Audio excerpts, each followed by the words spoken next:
Great skills again by him. Oh, marvellous goal by Luther. Welcome to the Rangers Journey.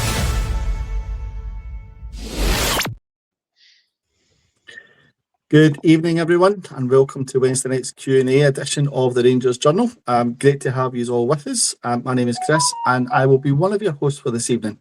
Joining us in our hosting duties tonight is Jock. Jock, how are you, my friend? I'm good, mate. It's been a wee short week over here because of the St. Patrick's Day celebration, so enjoyed a wee short break in work there. And I'm just like everybody else. I'm just itching to get this Aberdeen game on the go. Absolutely, mate. Absolutely. Same here, pal. Stu, how are you? Not been on with you for a while, pal. It's good to see you. Good to be back. Thanks for having us, guys. Looking forward to a good chat on tonight's pod. Absolutely, mate. Absolutely. And Mitch, we thought you were going to be in the schoolboy naughty corner there. Thought you were going to do your usual and turn up late. How are you, my friend? Never late at all, mate. I don't know what you mean. A wizard arrives exactly when they intend to. Just posted in last minute, 91st winner, mate. We're here. There you go, mate. That's the best way. That's the best way, pal. Ladies and gentlemen, great to have you with us. Anyone who's here, as Scotty said in the comments, smash that like button. Please subscribe to the channel if you can. Take part in the chat. This is Q&A night. This is your night, and this is where nothing is off topic. We will be here to answer as much as we can over the next 50 to 55 minutes or so. Just a big shout out to our sponsors, the Bluebells Bar in Puerto del Carmen, Lanzarote. Thank you so much to the guys over there for continuing to sponsor the pod. Great setup over there in Lanzarote. The guys are so friendly. Family atmosphere over there, really welcome anytime people are over there and they want to see anybody that's in. Go in, especially if you're part of the Rangers Journal or you're a fan of the Rangers Journal, go in and say hello to the guys, show your support to the bar because they're an incredible bunch and they do a lot for us. So thank you very much to those guys watching. You never know as well, you might even see a bit of the Rangers Journal over there as well. Folks, let's kick off a bit of, obviously, news for this week. So this week we've had, or at the start of the week, we had Rangers at Paisley. We got there in the end. It was a kind of Walter Smith-esque performance. We managed to get through it, which was great, and it was all about the 3 points. Worst game of football I think anyone will watch this season, but we managed to get through it in the end. Scotland call-ups were made this week, and our Rangers Finlay Curtis, who's currently on loan at Kilmarnock, managed to get into the squad. A massive shout out for him. Well done to Finlay Curtis for doing so.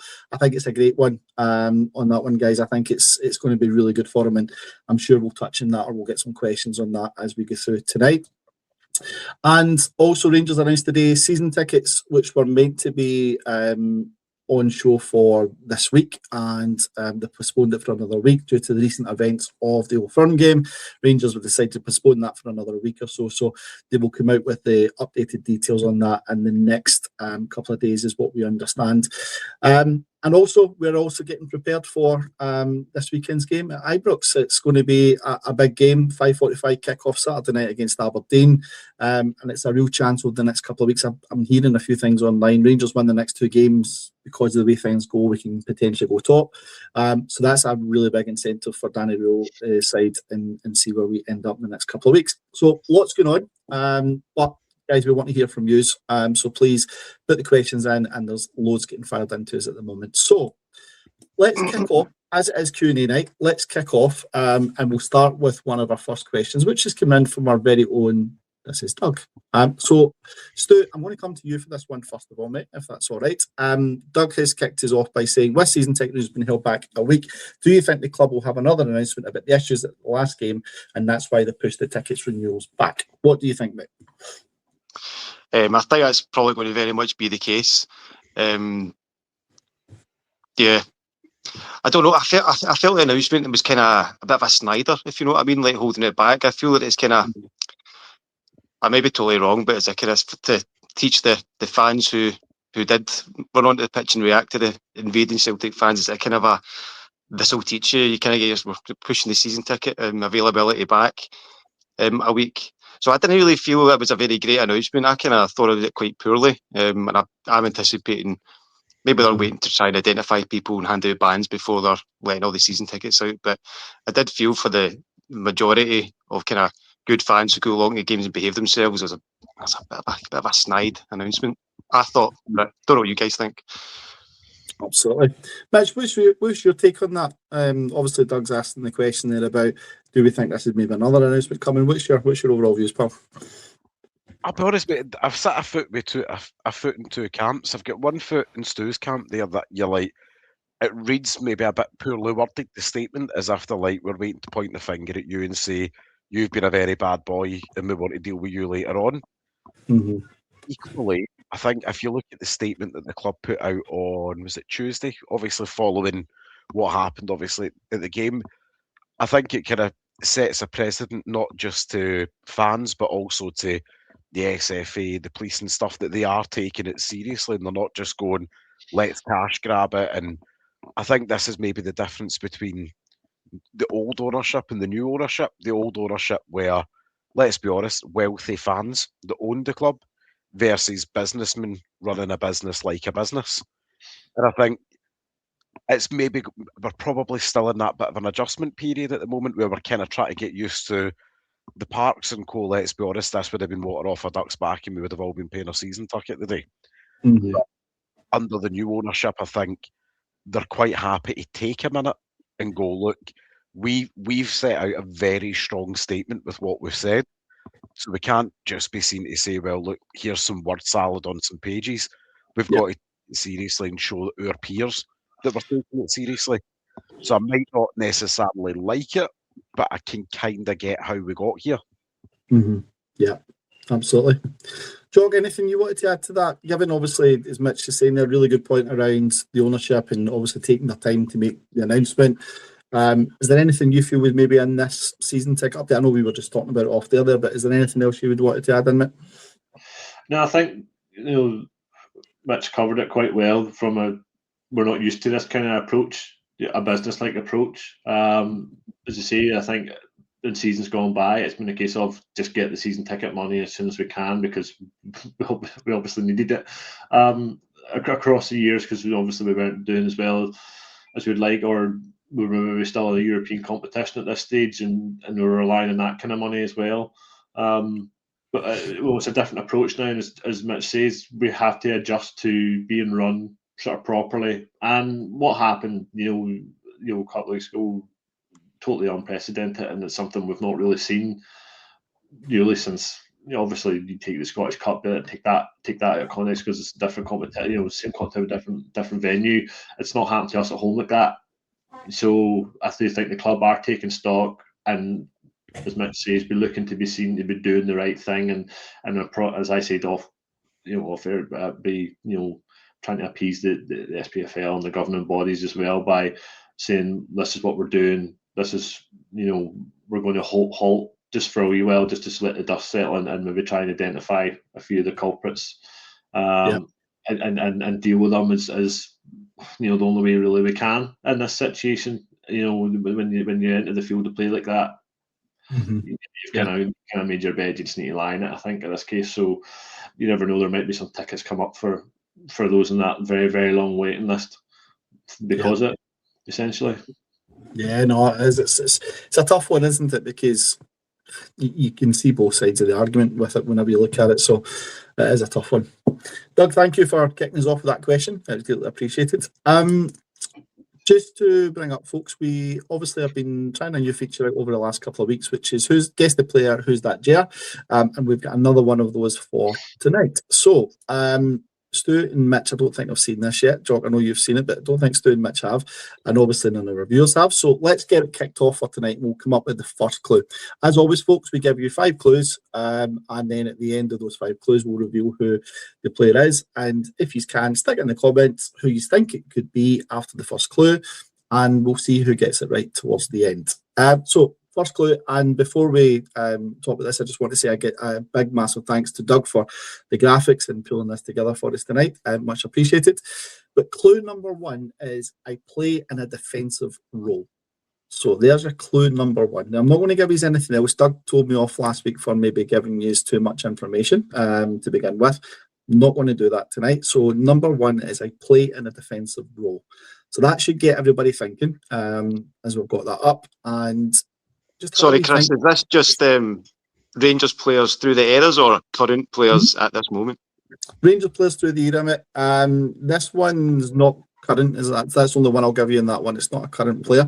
I'm not going to give any more because Doug will be charging down the phone at me, I think, in a wee second if I give away too many. So I'm not going to do that just now. But yeah, this is a player who played for Rangers and I play in a defensive role is the first clues I've got. So we'll come back to it and we'll give you a second clue quite shortly. But if you can have a wee think and see who it might be, we can take it from there. Second question we've got, the questions are coming in thick and fast already, so it's great to have them already in. So, Jock, I'll kick off with you. And this one, question number 2 we've got is from Baron Loyal. Would you ditch the 2 up top and go back to 1 striker? Stats for the last 7 league matches: 2 strikers, 2.19 goals per 90. 1 striker is 1.6 goals per 90. What's your thoughts? I advocated for the 4-2-2-2. Around the Hearts, I think before the Hearts game, I wanted to see that and then sort of run with that. And obviously the Hearts game, it worked out well, but then the next couple of games it was a bit poor. And I don't think the formation's at fault for some of the results. I think it's individual errors, particularly Suter at fault for some of the goals we've conceded that's led to some of the results that we've had. For me, I listened to the pod the guys did last night on Nadiri and who do you stick up front. Nadiri's got all the attributes to be that number 1 striker. If you do decide to stick with 1 up top, I think he's getting kind of lost in the formation at the moment because he's doing all the sort of running around and all the nitty gritty work to try and free up Trimiti. Trimiti's not obviously then producing the goals that are supposed to come along with that. And I think we're harping back to, as they talked about last night, guys like Morelos, somebody that can play in that number 9 and hold up. But the caveat of that is when it comes to the ball coming in from the wingers, Morelos is dropped deep and there's nobody in the box, and you're relying on either Tavernier being at the back post, which he's not got the feet, he's not got the legs for it to make that. So it's a catch-22. For me, I would like to stick with the 2 up top because I think it just occupies more space. It gives the defenders something to worry about more because there's that extra player, so somebody else maybe in the midfield needs to drop. I just don't think we're exploiting the work rate from the 2 up top and the 2 in the wide. I think we're with that 2 in the midfield. I think we're missing an extra body that's breaking the lines or pushing forward and occupying space. I just think the formation's right. It's just that we're not executing it right. So for me, I would stick with what we've got because we know it can produce goals, it can produce opportunities. I just think we're just waiting on a few players just to sort of find that form that can really sort of drive that formation through and take us through this title running. Absolutely. Actually, I was going to ask you, but are you doing double duty tonight, mate? Are you giving us comments, fans, plotting as well tonight? Is that you? Multitask, mate. So you're on co-hosting duties. Like you've got 2 horns. Listen, you can do that. I believe in you. I think the viewers would agree. We don't need to come at you now. It's your comments in there, so we don't need to come at you at the moment because you've said you think over time Shamik and Nadiri will form a really good partnership. They're just kind of figuring each other out at the moment. So, Stu, on that basis, what do you think of that one? I do agree with Mitch's comments in the comments. We just click that for socials. First and last. No, I do think over time they probably will gel a bit better. And also, like Jock said, I kind of advocate for the the formation we're using. I think the players will obviously find more confident over time, and it's also something that is kind of new. It's like not just a kind of carbon copy. We've had the 1 up top just for so long, and the formations didn't really change so much. So I quite like the manager trying to do something unique, try to adapt to playing in the league. So yeah, I think the 2 up front will gel over time. Hopefully, we'll be able to maybe add more attacking options. Obviously, we've got Majovski there, who Roll doesn't seem to think very much of. He's not getting any game time. He's not really experimenting or trialing him in the formation. So I think at the moment it certainly needs to be those 2. But I do like the formation. And I think come next transfer window, when we probably start to see a proper Danny Roll team, probably really be reaping the benefits of the formation that he's trying to implement just now. Yeah, absolutely. Mitch, I'm sorry, mate. I was kidding you. I don't want you to take offence. I wasn't meaning I'm not going to come. It's all right, to mate. you. I've just We're taken definitely off going my to Christmas card list, so it's fine. We're definitely going to come to you. I hope you like a lump of coal this year. That's all right. Well, look, Baron Loyal, who asked the question, said Miovski needs to play with Nadiri for me. Miovski is much better finisher. So, what's your thoughts, Mitch, on that one? Do you think Miovski should be playing up there with Nadiri? Personally speaking, I think Miovski can go and play in the sea as far as I'm concerned, but I think we've seen this season since he's came back, Miovski's washed compared to the guy that was seen at Aberdeen. He's went to Spain and it's not worked out. And we've kind of taken, to a certain degree, an educated punt on bringing him back to Scotland, where you go, okay, every player can have a bad move somewhere where, you just go and it's not a right cultural fit. It's just things don't work out. And, it's life, it happens. Everybody's moved to a job at some point where you've went, you know what, this job's no for me. And you go, that's fine. But we've seen now that mobility-wise, he doesn't blend into the way that Danny Rule wants to play. I don't necessarily think he blended into how Russell Martin wanted to play, but I think he benefited from being experienced and an inexperienced lineup at that point, where because he had that experience, he kind of went, if I fart about at the edge of the box, eventually something's going to fall to me and I might be able to bury it. Whereas I think Chermiti and Nadiri, you watch little patterns with them throughout the course of a game, and I think they're trying to, between the two of them, they're trying to figure out who wants to show and who wants to go. And I think that's the bit in the middle that the two of them need to figure out of, if I'm going into the box, you hang back. And if you're going into the box, I'll hang back, but giving each other that option, I think right now, sometimes they're guilty of almost going, I'm playing on the left, and you're playing on the right, and we're not moving out of each other's way. When you're playing a front two, be fluid, move around between each other. Of, if you think you've got the legs to get into it, shout your partner and tell them, that's mine, or I'm going. And I think that's what the two of them need to kind of figure out between themselves. But it's only been, realistically, 6 games that they've had together. It's not a long time to, it's not really a long time to form a proper opinion on a full partnership. But for me, keep the two up top. And I think we do still need maybe a more experienced striker 3 that's not called Miovski. I think that's what we need. We need somebody that you go, if we are playing in a sticky afternoon, over in Edinburgh or the game against Livy, somebody that you look at the bench and you go, you are a proven striker that we are probably going to get 10 or 12 league goals a year out of, and be comfortable knowing that. But it's then finding a player that's willing to accept that that's their role in the team. Because every player wants to move to a team like Rangers and be a starter. That is Miovski, but is it no, not? Jock? Is it Jock? It is. He's just not getting the opportunity. I don't know why he's not using them.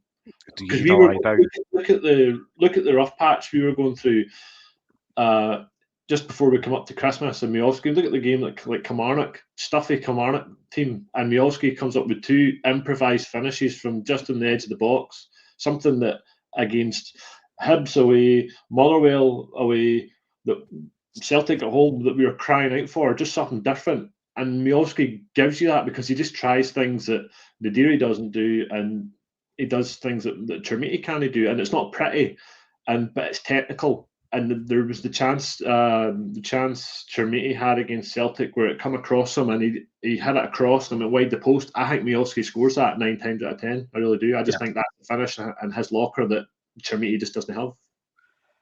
I think there's a foot in 2 camps situation with it. I think if Miovski can kind of take his head out his backside a wee bit, and I think a lot of fans, myself included, probably forget that before he took the injury, obviously in the Europa League game, he was starting to kind of come on to a bit of form where he'd had a run of games in the team. But I think it's almost, he's a player perfect picture of what's happened this season, where he comes in, does all right, hits a roadblock, and then you're almost all the way back to the start again.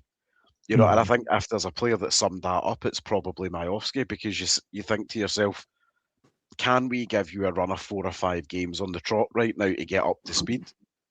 At this stage of the season, the answer's probably no.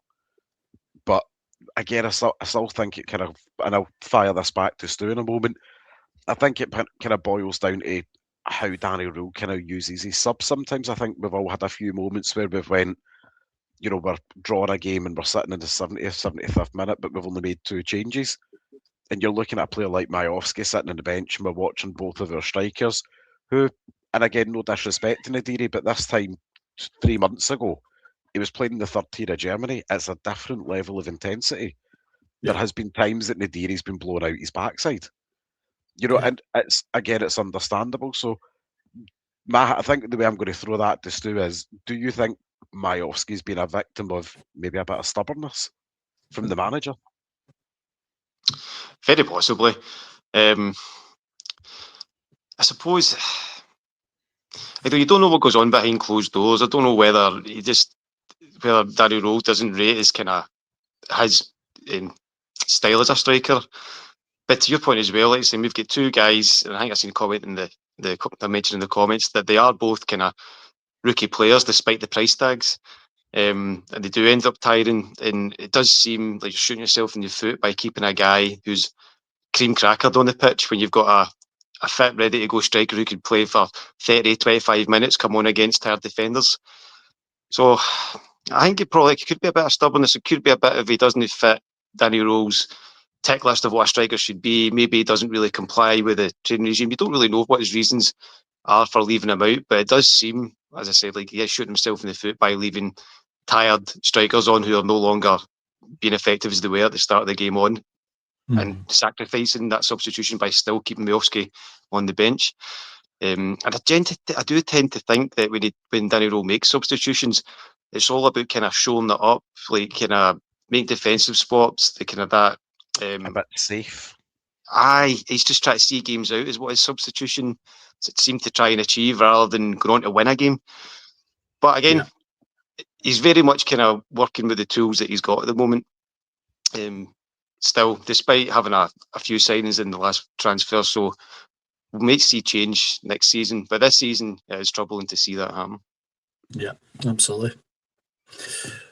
Okay, thank you for that question, folks. That was really good, and really good to get the debate flowing. Lots of comments that we've tried to put up from the folks watching, which is great. Keep your comments coming in, guys, and we'll try and get more of them onto the page. Okay, time for... So, you ready for time for clue number 2? Are you looking forward to this clue number 2? Story time, make us. I'll tell you what, I'll do 2 and 3 just now, right? And then I'll hand over to Jock, right? So let's do 2 first of all, right? I'm just trying to make sure I don't bring up the picture of the player, because that would be funny, wouldn't it? So let's just take number 2 first of all. So clue number 1, playing defensive role. Clue number 2 is I have over 100 appearances for Auxerre. So there's clue number 2. That's getting, you can see Mitch's brain's just going now, so you can. Depends which brain, to be honest, mate. Exactly. So that's clue number 2. I have over 100 appearances for Auxerre, is what we've got for that one. And again, if anyone can have a think. So Baron Loyal is saying, Boomsong. I was about to say that. It's a good guess. It's a good guess. I'm not going to say if it's right or wrong at the moment, but it's a good guess that he's popped in there. And clue number 3, we'll jump on to, is I am French. So, definitely. So that's a really interesting one. And I think Krajek is saying Boomsong as well. So Boomsong seems to be a more popular choice. So we'll take that away for now, and we'll bring it back up. Jock will bring it up for us later in the show, and we'll give you clues 4 and 5 at that point as well. So keep thinking, folks. Keep putting the comments in if you can, and we'll see who it is as we get to the end of the show.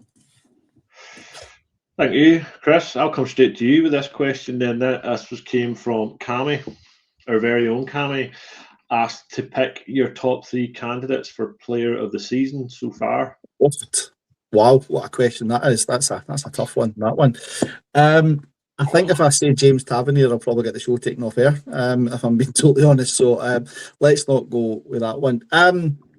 Look, for me, I think one of the bigger ones I would have said, Jock, would have been Conor Barron. He'd have probably been up there in my top 3. I know he's had an injury recently, but he's certainly going to be up there, I would imagine, in the top 3. I would probably put in there Manny Fernandez.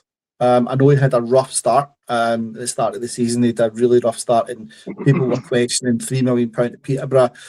We've heard the figures. Was it Barry Fryatt came out and said it will make Rangers 40-50 million, I think is what he'd said. I don't know if I agree with that one, but look, you never know. We never know what comes out of the back of it. But I thought that was a really good shout from Rangers to bring him in, because I think we're seeing how composed he's been. And the partnership, to be fair, with Jiga in the last couple of games is worked really well for us. So I think that's looking pretty promising. Third one for me is probably a toss-up, Jock, I would say, between two. And it's a toss-up between two because both have played well at different points in time. It's a toss-up between Butland and Raskin for me. Raskin's had some really, really poor games, but he's had some really, really good games. But I'm going to stick with the goalkeepers union. I'm going to give it to Butland would be the third one for me, because I think Butland has come up with big saves for Rangers. It's at crucial moments. It's hard to follow in the footsteps of some of the goalkeepers that have been there in front of us. So yeah, I'm going to go with Jack Butland. So yeah, Connor Barron, Manny Fernandez, and Jack Butland would be the top three candidates for me for player of the season this year, mate.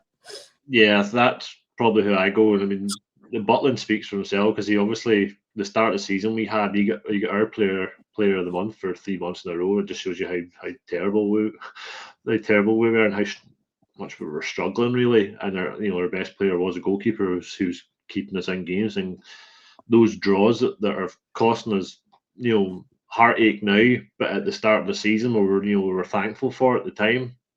Probably down to Butland, majority of them, if not all of them, because he's come up with some big saves. Stu, what about yourself? Your top three candidates for player of the year? Can I agree with two of them? Butland has definitely been a standout this season, which kind of, again, it's a slightly, it's kind of maybe a negative compliment when you say your keeper's been one of the standouts, because it just shows you how much they've been under pressure at times. Again, I agree with Fernandez. He's very much kind of come out as one of the kind of first name in the team sheet even. But I'd also I'd also put Mikey Moore on it. I think he's been a kind of breath of fresh air. He's another lone player we're falling in love with and won't get to keep. But I've enjoyed watching Mikey Moore this season. I know we kind of took a few weeks to find the pace in the team and get up to speed, but he's certainly impressed since. Mitch? So just Manny Fernandez times 3, that'll be fine. No, but in all seriousness, I think for me, I'd rank it in Manny first, Butland second, and then I think for me, it is a toss-up, I think, between Mikey Moore and I think Jaden Magoma. Like, I think there's an element for sheer consistency from start to the season. Yeah. Where I get that Magoma's found himself out the team at the moment now, but we know the reasons behind that. But realistically, it's because we've purchased Romans and we're always likely to play our own in front of a lone player. But I think there's a bit of shiny new toy element where, when it comes to Romans, where everybody kind of forgets what Jaden's done at the start of the season for the first kind of 2/3 of it. So I think probably on merit, you'd have to put Moore in. But I think for me, I would probably put Magoma in. Yeah, I agree. He's, for me, I kept shouting for him earlier on in the season, obviously before Romans come in, because, as you say, consistency-wise, he's not really put a foot wrong. And for such a young age as well, he's thrown straight into the deep end, and he just, he gives you everything. And I think that at that point, it's all we can sort of really ask for. The quality side and then the influencing games, comes second. When you're that age, it's all about getting on the pitch, getting the minutes under your belt, and making sure that you're competent enough to do the job. And he's more than proved that his time so far. And I say it's unfortunate a player like Romans has come in, because he's just that next level above. It's where Magoma will be in 2 or 3 years' time, isn't it? He's added the attacking side to his game, which is what obviously we've seen that at the weekend, and we're thankful that he's starting to contribute in that way, because you could see it there from the small cameos he had, and then sort of building into his time in that position. You could see it was starting to come and what he could offer. And then, finally we got the golden ticket, as they say, the 3 points because of that, because the goal was made in Belgium. It's one decent pass. I think Rasmus played in about 6 months and sets up the goal. We'll stick then with a question from Doug here. This is a wee international one, so I'll come back to you, Stu, on this one. Finlay Curtis called up to the Scotland squad, as we touched on at the start of the show. Do you think it was right to put him out on loan?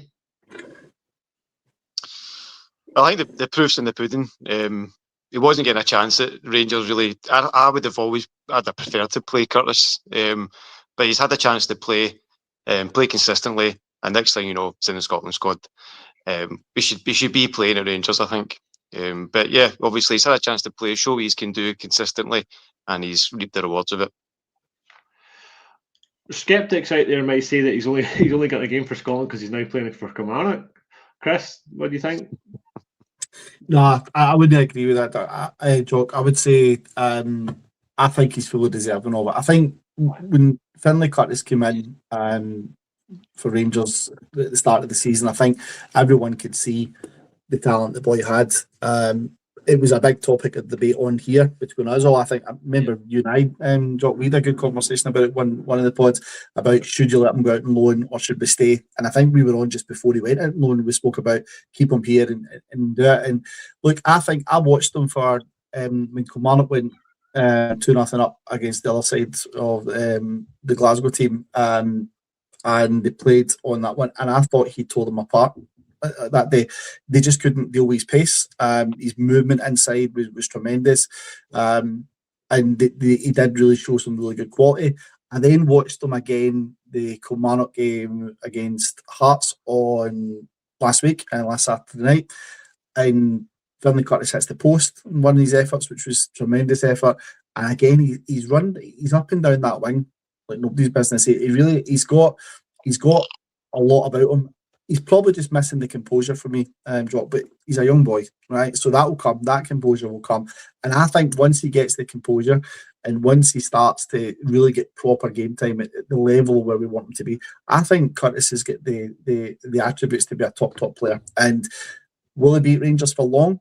Possibly not. I don't think he'll be there for too long. If he comes into the side next season, he comes back to Rangers next season, give him a year, give him maybe a year and a half, 2 years, and you might find that if he continues that progression, I wouldn't be surprised if teams down at the lower end of the championship, top end of the championship, will come in and put a bid in for him, because he's got the potential to be quite good. And I think it's a really good club. Will he make the World Cup squad? I don't think he will. I don't think he'll make the World Cup squad. I think this is more just get him in, get him to feel around the squad, see how it goes, and just see what he can bring. But to be fair, if he comes in and does well, and he does well between now and the end of the season for Kilmarnock, maybe there is a chance there for the World Cup squad. But I really like him. I think he's a great player, and I really just wish Danny Rowe had kept him, because I tell you one thing, I would put him in the side over Gassama any day, or Scott Wilson at this rate. If I'm being totally honest, I would have him in the side over those two at this moment in time. And I think he would have brought a lot to Rangers if he had stayed in our team.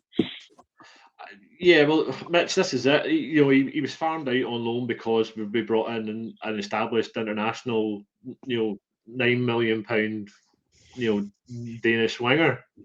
That's the only reason he's there, isn't it? I'm just going to burst the Finlay Curtis bubble, and I'm sorry, like, somebody has to be the adult here and just let's just put it out there. Let's limber ourselves up for this one. Jock, switch this guy off before he even goes there, because we're going to lose it. We're going to lose all the viewers we've got if he comes down this route. So let's just switch him off. Sorry, listen, they can boo in the comments. I don't care. But I think what we all need to have a serious grown-up conversation about Finlay Curtis.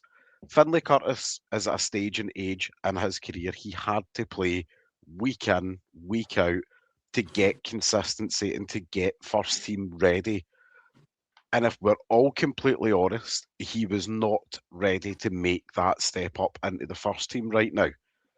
Was he ready to do it in cup games? Absolutely, against lower level.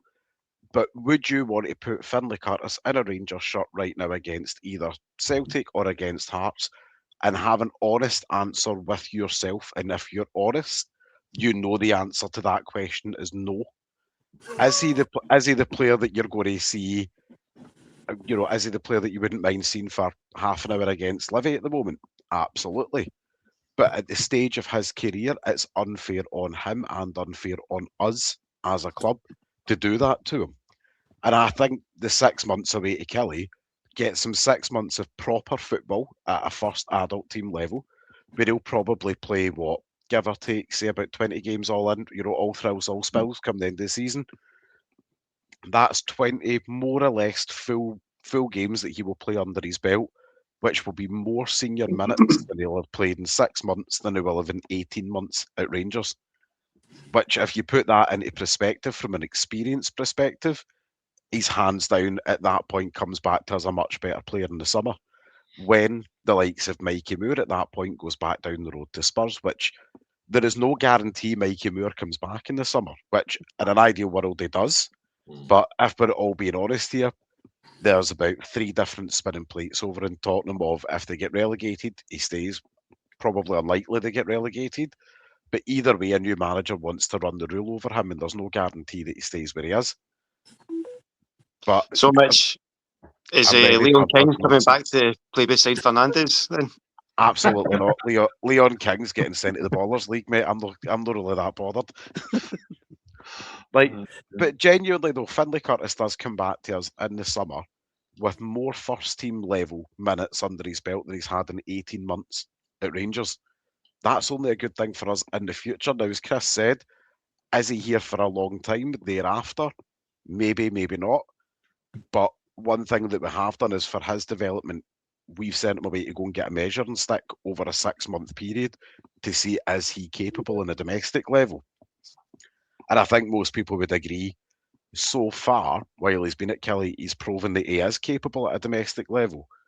But there's a difference between playing for Kelly and playing for us.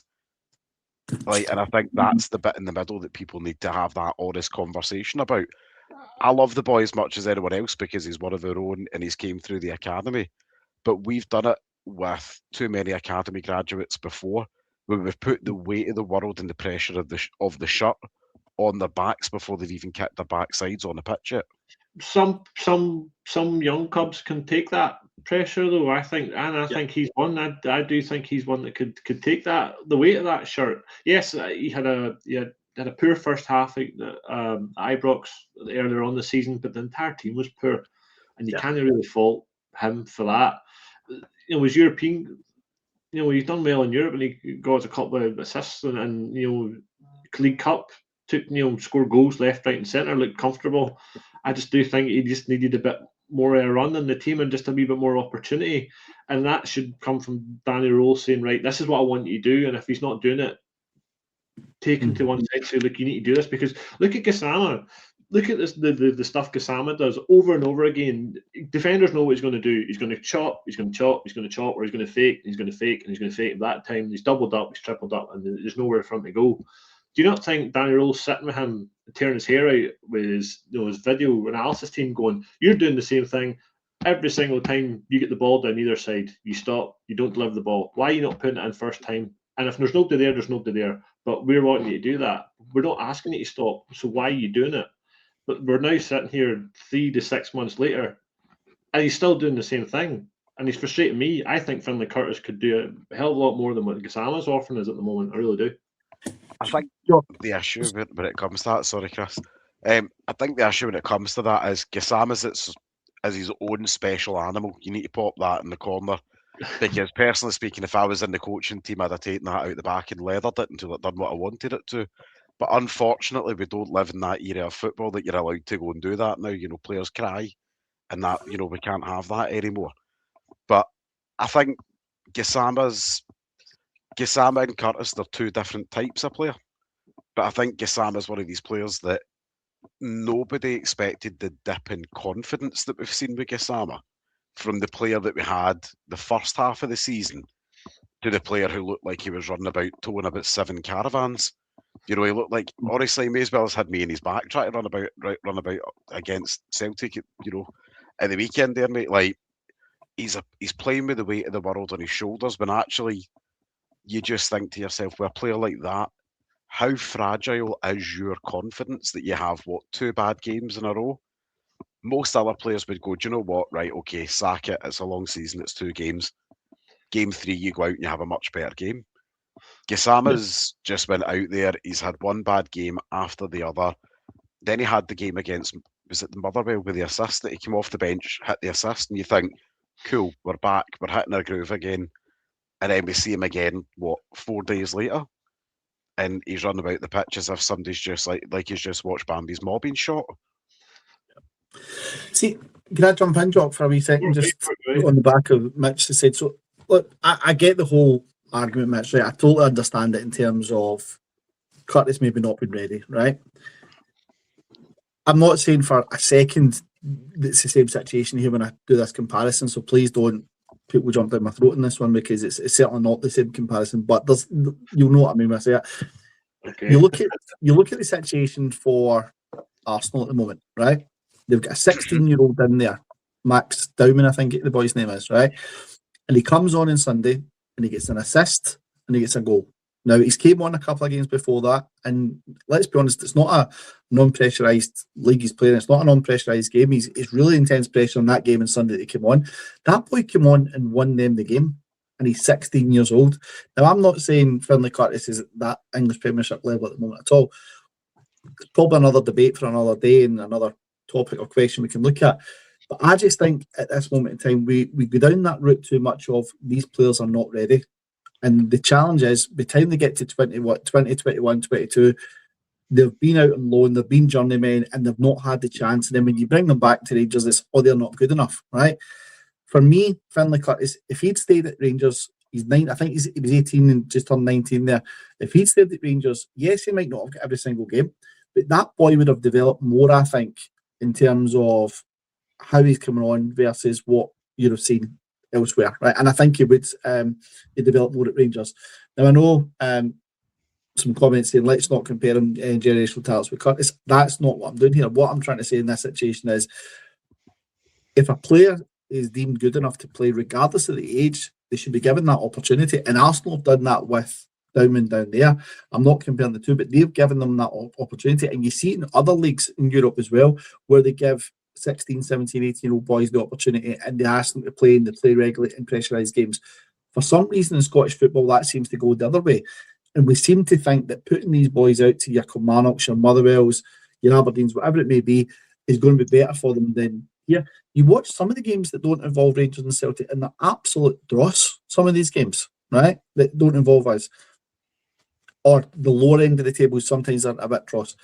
Why not have them at Rangers and bring him on in 20 minutes to go and give him that opportunity to go make the difference? And if he does stand out, then you give him the next game. Then you let's see how his run goes, and that will build his confidence up. So for me, I think we're always too quick to turn around and say they're not at the age where we want them to be, so we need to move them on. I think you lose players that way too much, and I think they need to be given the chance. Especially Rangers is a tough one because it's hard to give that opportunity because it's all about winning. But I think sometimes we just need to maybe take that chance and say, there's a boy with talent, let's give him the opportunity and let's see where he gets to. Mm-hmm. No, you're spot on.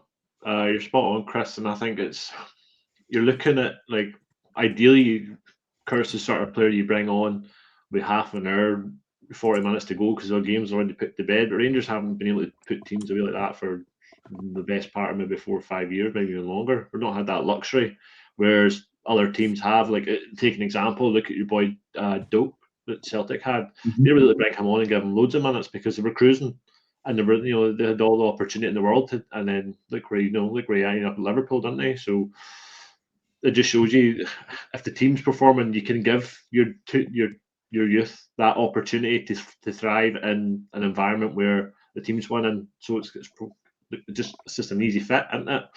Yeah. We'll jump then to the next clue for our guess who, or guess the player. So we're up to clue number 4, and this brings us to clue number 5. I signed for Rangers 4 days after winning the World Cup. So he's French. He's won a league title with Rangers. He's won the World Cup. It's not too bad. Any guesses yet, folks? Fire it in the comments. I think this Boom Song was up there. I think it's the most popular one. It's definitely Boom Song. Aye. One of the greatest bald centre backs you'll ever see in your life. So, Mitch, I'm going to ask you, read through the things again and come back and say, do you still definitely say it's Boom Song? See, I don't like it when you do this to me, Chris, because last time you done this, I had the right answer. You made me question myself, and then I ballsed it. But So I'll ask you to question yourself again.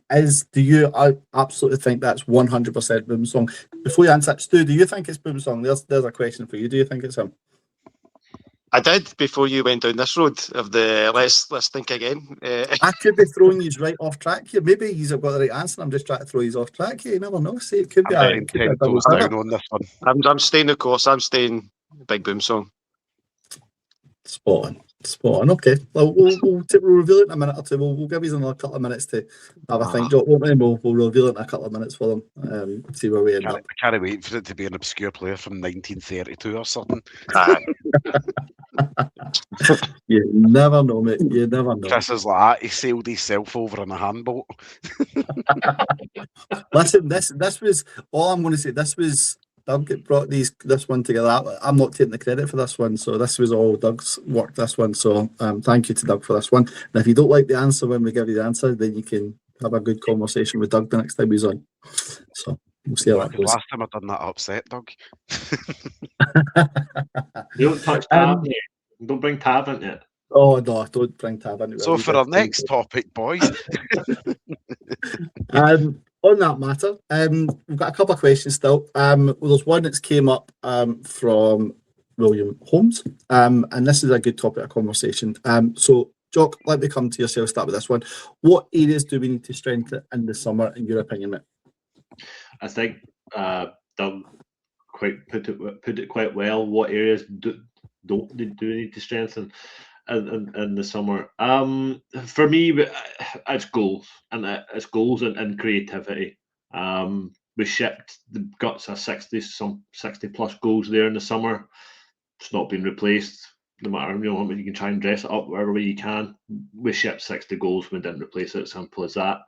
And the creativity side as well is just we're too sort of one dimensional. We're not using the ball as well as I think we should be using it in this league. Traditionally, we've had somebody that can split defences and just create different types of opportunities. And another thing we're not doing is shooting from outside the box as well.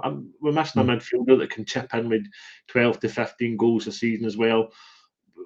Let's look at last season. I said we shipped 30 goals up front, but look at Cherney. Cherney contributed with 20 plus as well. So there's 60 goals, 80 goals a season between three to four players there that we've just never really recaptured. I don't know. We brought Olsen in thinking he could be the man that could try and even get half of what Cherney got last season in the length of time, but he's not that kind of player. That's evident now. He's not going to be that type of player at Rangers. That's for sure.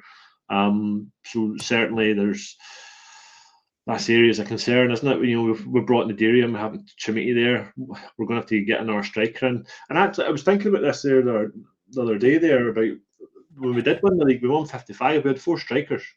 We had Jermaine Defoe, we had Cedric Hitton, we had Roof, and we had Morelos. So you had 4 strikers, but you had the one veteran striker that could give all that know-how and experience of playing in the Premier League and playing in different leagues around the world to those guys, and that helped us no end. And I think that came from the manager. Gerrard pushed to get somebody like that in, and I think that's one of the biggest things that helped us get the league over the line was the fact that we had a striker like that could come on and do a job, even though he's not got the minutes and the miles and the legs, but has that clinical side to him, and he proved that for the 2 years that he was with us. So for me, again, it's the attacking side that's up front, and it's that right hand side that's been giving us bother for years now, isn't it?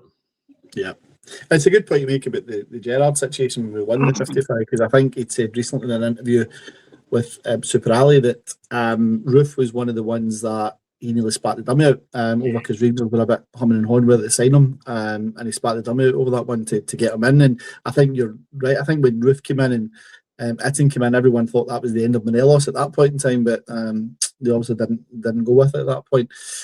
Stu, what's your thoughts? What areas do you think Rangers need to strengthen this summer? I think just on this one before you answer me, I think there's been a comment today. I've seen it in the press today. I don't know if it's true or not, but apparently Barry Ferguson has leaked in one of his podcasts that Liam Kelly apparently signed a 2-year deal. It's just not been announced yet. That's in the press at the moment. It's all over the media just now. So that kind of says maybe the goalkeeper situation has maybe showed up. But Stu, would that be one of the situations for you in terms of the goalkeeper situation? Is Liam Kelly a good enough backup goalkeeper to Jack Butland, or the point we're talking about Butland earlier, is he maybe one we need to start looking at? Because again, his contract's up maybe in, I think it's 18 months time or so.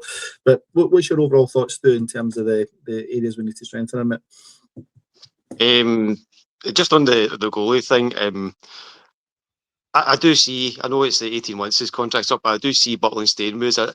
I think we're probably a good level for his playing at. I don't know if MD's going to take him anywhere that he'd get better game time, better kind of glamour fixtures that he gets to play in Europe, and obviously the biggest derby in the world he gets to play there. So I think he'll stay. I think Liam Kelly is a good number 2, and if he's happy to continue that, then I think the goalie situation is pretty much kind of sorted. I'm quite happy with them too.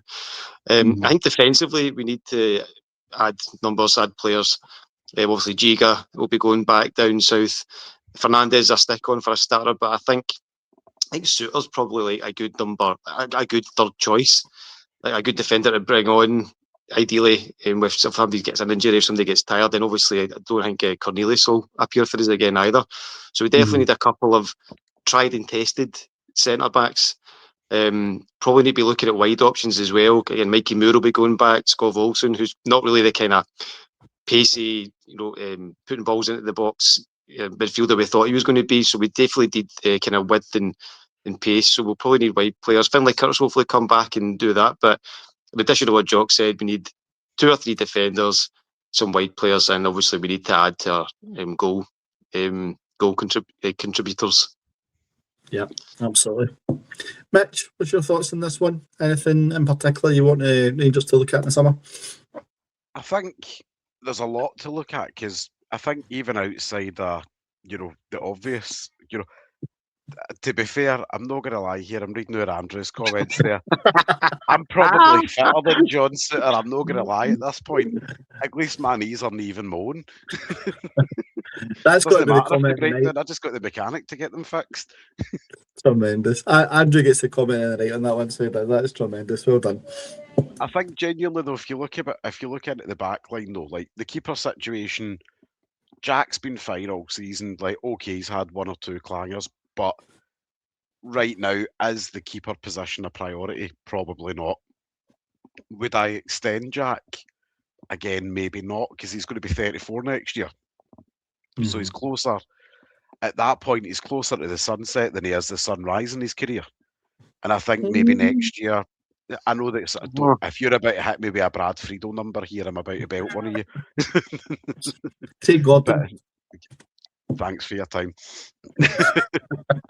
No, I think genuinely though, I think the keeper position is something that's more likely not this summer but next summer position to look at, where we probably look at bringing in a keeper who's maybe 22, 23 to be Jack's understudy for a year, with the view of natural progression taking over from him. But in the back line we lose Max Aarons, which we can all debate amongst ourselves how much a loss that is. Giga goes back, Magoma goes back. So in the back line, we're again needing another left back. We're needing at least probably 2 centre backs. But arguably though, Enciala's still got to come back, but we don't necessarily know what that situation sits at there. I think realistically he'll probably stay in Belgium. But again, as always, it's no over until it's over. Yeah. But equally, I think there's a lot to look at when it comes to departures as well, because I think this could be the summer that probably both Raskin and Diamandi could go. And at that point, we're looking at the belly of a whole new centre midfield at that point, in the centre of the park. We need new wingers. I don't think we need a new striker as such. I think we need Majowski out and a replacement for Majowski coming in. I think the front two strikers, but admittedly, again, with some of the money that was getting bandied about for Chermiti in January, if a team comes in and offers us upwards of £20 million for him, given the fact that 15 was floated about in January from Turkey, would be kind of stupid to turn that down, because no matter what way you look at the Chermiti deal now, again, I like Big Chermiti. Like, I've probably rightfully or wrongly defended him from day one.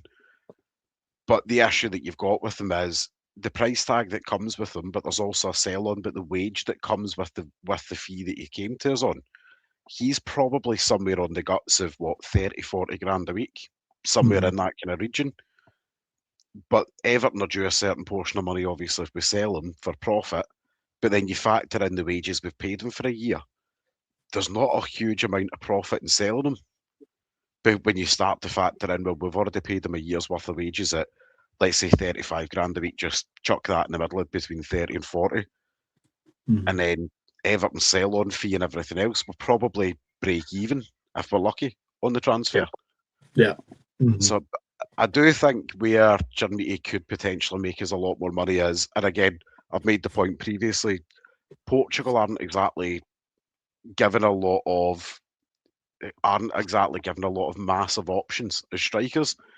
If they have a couple of injuries leading up to the World Cup or so, it's a long odds shout, but considering he's already in the under-21s team with them, there's maybe an argument he maybe becomes a late injury call up to the World Cup squad, gets a couple of minutes, and before you know it, his transfer value's been pumped up a little bit. But just to come back on Doug's 40 grand a week point, Doug, when you're talking about a transfer for a player of nearly £10 million, the wage is proportionate to the fee. There's not many players moving around for that sort of money that are on less than 30 grand a week. Bear in mind he was at a Premier League team before he came here. It's a good shout, Mitch. I wouldn't to disagree with the value of the salary. Where I would disagree with you on is the World Cup squads. Look, absolutely. I know he's Mitch, I know he's turning it on against Celtic and Hearts, right, in a couple of games, but look, he can't hit the back of the net against Livingston. He can't hit the back of the net against St Mirren there. And the chance he missed on Sunday was an absolute embarrassment. I mean, and I'm one for saying that this guy can come good, but I think we'll be waiting until the next decade before this guy comes good, because I genuinely just don't see it. I think he's given his best so far, is my thinking on that one side. I don't see it. But look, Mitch, I always take your points very well, and I think you do, but I agree with the guys. You're smoking something tonight, you really are, because that's just it. Genuinely, mate, watch this space. Let me throw a name at you that most of you will remember from way back when. Eder was an absolute humming club level striker, but went to every major tournament with Portugal while he was still an international. Just saying, that can be Chermiti's role. I think if Chermiti goes to the World Cup, it'll be like the rest of us. He'll be buying a ticket to one of the games. That's the only way he's going to the World Cup. Tremendous. Absolutely tremendous. Okay, we're getting close to the end of the show, folks. So I just want to kind of wrap us up on the guested player, who's that Jer. So let's bring it back up on screen. There was your 5 clues. Again, thanks to Doug for bringing this one together. Clue 1 was I play in a defensive role. Clue number 2, I've had over 100 appearances for Auxerre. Clue number 3, I am French. Clue number 4 is I won 1 league title with Rangers. And clue number 5, I signed for Rangers 4 days after winning the World Cup. Are you still sticking, Mitch, with Boomsong? Aye, 10 toes down. Okay, Stu, what about yourself? Are you still sticking with Boomsong? Absolutely. Okay, I can see that somebody's put in the comments a few times now of who it is, and they're correct. And I can tell you for certain, it's not Jean-Alain Boumsong. The person is Lionel Charbonnier, French World Cup winning goalkeeper and former Auxerre player who won 1 league title with Rangers in 1998-99 under the Dick Advocaat era, and he signed for Rangers 4 days after winning the World Cup. So thank you, Doug, for bringing that together, and thank you for everyone for playing along with that. That was absolutely tremendous. Really good one. Really good one. And I actually forgot this guy played for us. When Doug said it to me earlier on, I said, you ever remember Lino Letizzi, the goalkeeper. I thought it was him, if I'm being honest. But Lionel Charbonnet, you look back at some of the saves he pulled off for us, it was quite good. So there you go. What do you think of that one, Stu? Disappointed. To quote Tavernier, disappointed. Disappointed. There you go. Folks, thank you for playing on that one, and thanks for putting all the comments in. It was greatly appreciated. Hope you liked that feature, and we'll hopefully carry on with that in the weeks to come. Guys, we are just about to wrap up. I've got one last question I want to ask everyone that I'm going to put round, and hopefully this will bring us to the end. Jock, starting with yourself, we've got Aberdeen on Saturday, 5:45 game on the TV, hopefully under the lights a little bit. Aberdeen have got a new manager coming in. It's going to be tough. What do you see as the outcome for Saturday? Is the first question in terms of the scoreline. And my second question for you would be, where do you think we will be come the end of the weekend after all three teams at the top have played? I think we'll be status quo. We'll be in the same position, I think. In terms of points behind Hearts, I hope it'll be a stuffy game, but I think we'll get across the line. I think we'll win 2-1. I think we'll go in the half-time 1-0 down. It'll be a place will be a riot, and then Roll give them a rocket. We'll come out and we'll get it across the line. It's going to be hard. They'll get that bounce. Your man Robinson, is a decent manager, and you're just getting St Mirren vibes, aren't you? You're just getting stuffy, horrible match to get to try and get across the line, but I think we'll get there. Yeah, absolutely. Stu, what about yourself? I agree. There'll be no shuffling around at the top three spots. I think it'll be status quo, but I think 3-1 Rangers. I think Aberdeen have been honking this season, and despite Stephen Robertson being rated in the league, I think it'll be too much for him to be able to turn it around at this point. I think he's still going to be putting out fires, trying to find out who the players are going to be for him to the end of the season. So I think it should be a good 3-1. Excellent. Good stuff. Mitch, final say for yourself? Let's horse them 3-0. 3-0. Send Stephen Robinson back up the road greeting. Love it. Great stuff. Thank you. Folks, we're going to wrap up. Thank you to everyone for all your comments tonight. Thank you for all the questions that have come in. Thank you to Doug for putting our guest to player. That was tremendous. Just talk through quickly some things coming up. So we'll have the Rangers news show on Friday. You'll have obviously all the daily information that we put out in terms of the quick overviews, and you'll also have on Friday the Rangers Podders predictions, which we've started coming back through with as well. So lots to come. There will be pre and post match for Aberdeen on Saturday as well. We'll see how we play out over the weekend. But guys, I think it's been an absolute fantastic show tonight. Mitch, you've just put your finger up really quickly. I have. So I've been doing a wee quick gander at the Chermiti wages just to settle a wee debate for Douglas. Because Douglas seems to have taken this very personally at the moment. 30 grand a week, Doug. That's what he's on. Oh, according to that, that's taking the average between two different sources on that. 30 grand a week. So yeah, 30 grand a week times 52 weeks is a lot of money. I like the smugness there, Mr. Douglas. Excuse me, Douglas. Douglas, where are you, Padwan? This will be one that I'm sure will continue in the WhatsApp groups, no doubt, for the rest of the evening. So thank you for that one, Mitch, and thank you for Doug for putting that in. Tremendous. Gents, listen, thank you so much. Great to have you on. Jock, thank you. Stu, great to see you. And Mitch, always a pleasure to have you here. Folks, we hope you enjoyed this tonight. Thank you to you for tuning in. This is your show. This is the Q&A. Thank you to our sponsors, the Bluebells Bar and Puerto del Carmen, Lanzarote. As I said earlier, we've got lots of stuff on the Rangers Journal coming up. Please keep hitting the like button, hitting the share buttons. It is fantastic for the algorithms. It's really good getting the information out there. We do this for you guys, and we just hope that you are loving the content. And just let us know in the comments if there's anything you want from us, any different content or anything, and we'll get that out there for you. Thank you, everyone. And remember, every night is a Rangers Journal night. Good night.